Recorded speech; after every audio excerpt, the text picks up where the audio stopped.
Hello குட்டீஸ், இன்றைக்கி நம்ம நத்தையும் வண்டு கதையும் பார்க்கலாமா? ஒரு நத்தை மெதுவாக நடந்து உருந்து உருந்து போயிட்டு இருந்ததாம்.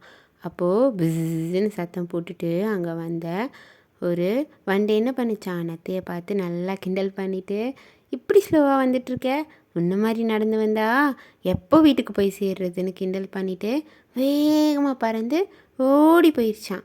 நத்தையை கிண்டல் பண்ணனால நத்தை ரொம்ப வருத்தமாக மெதுவாக நீந்தி நீந்தி வந்துட்டு இருந்துதான். கொஞ்ச தூரம் போனோடனே நல்லா மழை பெய்ய ஆரம்பிச்சிருச்சான்.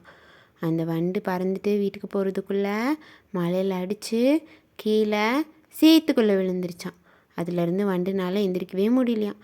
நத்தை மெதுவாக ஊர்ந்து அங்கே வந்ததுக்கப்புறம் வண்டை பார்த்துட்டு, ச்சே பாவம், நம்மளை கிண்டல் பண்ணனால நம்ம அப்படியே விட்டுட்டு போகக்கூடாது அப்படின்னு சொல்லி, வண்டு வா என் ஷெல்குள்ளே போய் ஒளிஞ்சுக்கோ, அங்கே நீ நனைய மாட்ட அப்படின்னு சொல்லி உள்ளே கூப்பிட்டுக்குச்சான்.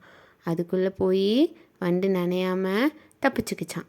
அப்புறம் மழை நின்னதுக்கப்புறம் நத்தைக்கிட்ட சாரி நத்தை, அப்புறமேல் அப்படி பண்ண மாட்டேன் சொல்லிருச்சான்.